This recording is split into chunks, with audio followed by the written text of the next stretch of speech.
Bien, bonjour à tous, merci beaucoup de l'invitation. Je m'appelle Paul Gossem et donc, comme il a été dit il y a 2 secondes, je suis co-auteur du livre Dans les arcanes de Hokuto no Ken qui est paru chez Feur d'édition, qui est disponible un peu partout je suis très content d'être là.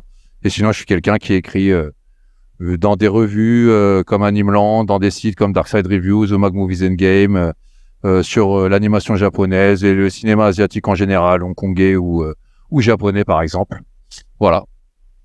Eh bien, bonjour à tous, je suis Guillaume Lopez, co-auteur du livre Dans les arcanes de Hokuto no Ken, l'héritier de l'Apocalypse. C'est ça le nom en entier d'ailleurs. Et de mon côté, j'ai une chaîne YouTube qui est un petit peu à l'abandon parce que je fais plein de trucs à côté, c'est-à-dire un festival qui se passe tous les septembre, le 16 et 17, qui s'appelle le Japan Alp Festival, où on rencontre plein de gens, plein d'auteurs, et on sera sûrement là.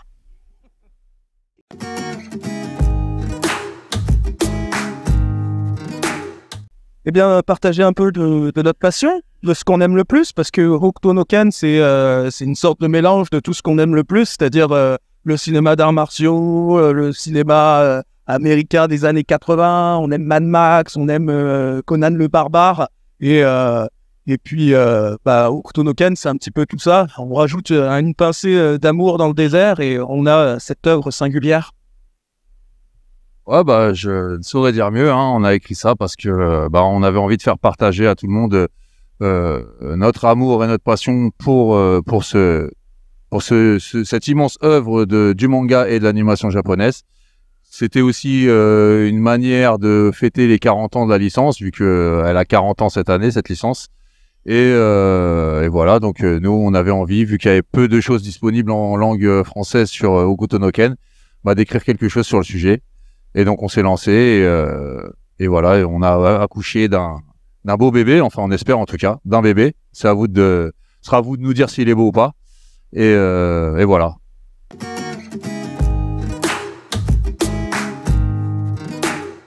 Ouais, alors c'est un livre analytique, hein, c'est un livre d'analyse sur Hokuto no Ken. Donc on va aussi présenter le contexte historique de production. On va parler des auteurs, de leur vie, de leur parcours, de leur travail hors Hokuto no Ken, de leurs références, de leurs influences, enfin de tout ce qui a fait que Hokuto no Ken s'est créé. Donc ces artistes, hein, c'est Tetsuhara Burunson, mais aussi l'éditeur du Weekly Shonen Jump de Nobuhiko Arie. Donc on va beaucoup présenter, beaucoup parler de ces personnages et de ce qui les a amenés à faire Hokuto no Ken, la manière dont ils l'ont conçu aussi. Et puis on va aussi analyser les grands thèmes qui parcourent la saga, les grandes influences.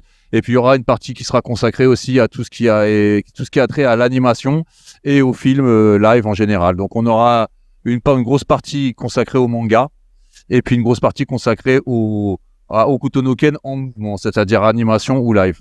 En gros, le livre se découpe un peu comme ça. Il y a des intervenants intéressants dans le bouquin. Déjà, on a la postface d'un journaliste qu'on adore, qui s'appelle Philippe Bunel, qui ouvre en plus son label vidéo Tanuko. Et ce soir, on sera ravis de les soutenir pour l'avant-première numéro 13.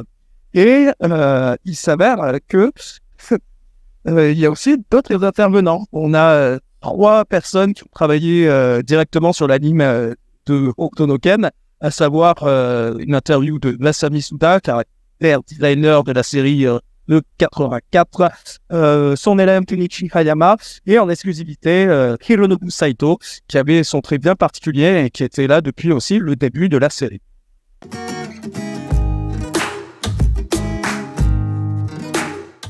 Je pense que c'est... alors ouais, j'ai pas mal de choses à en dire. Alors l'héritage de Hokuto no Ken, déjà son héritage, il se diffuse à travers des œuvres qui sont aujourd'hui des œuvres monumentales du manga. Je veux dire, il faut se rappeler que sans Hokuto no Ken, on n'a pas de Berserk, on n'a pas de JoJo's Bizarre Adventure, on n'a peut-être même pas de Vinland Saga, puisque là, son auteur s'en réclame aussi. Hein.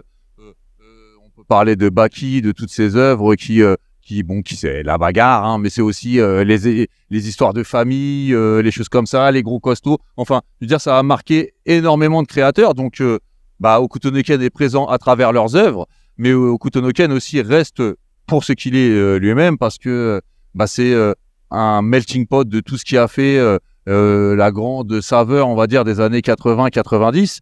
Et puis c'est une œuvre qui finalement continue à vivre aussi à travers les autres œuvres de Hara. Hein. Je pense à Keiji, je pense à Ikusanoko qui sont en ce moment édités par Mangetsu.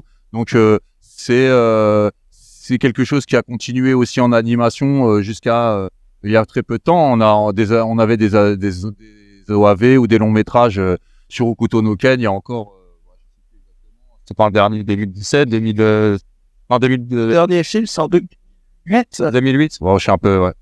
Donc, c'est lui, Monsieur Animation, c'est lui, hein, c'est pas moi.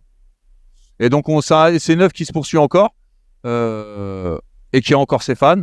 Donc, nous, on avait aussi envie de montrer à ceux qui connaissent pas cette œuvre, c'est normal parce qu'ils sont peut-être jeunes ou quoi, mais qui aiment Vinland Saga, Berserk ou JoJo's ou ces genres de choses, que s'intéresser à cette œuvre, c'est aussi s'intéresser à l'histoire des mangas qu'ils aiment aujourd'hui. Donc, le livre servait aussi un peu à ça, c'est de faire le lien entre une œuvre des années 80 et ce qu'on a pu trouver par la suite.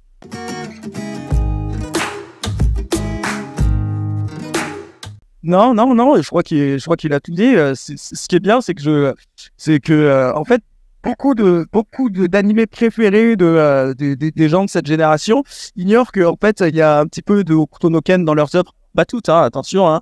Mais c'est vrai que quand on citait Tojo no Shimyo na Broken, eh bien, le Hora Hora, c'est simple, c'est le Yakuretsuken de Kenshiro, et il faut rendre à César ce qui appartient à Kenshiro. Donc, nous, avec notre livre, on a essayé de mettre un maximum d'informations et de mettre toute notre passion dans cette œuvre qui encore a de nombreux enfants.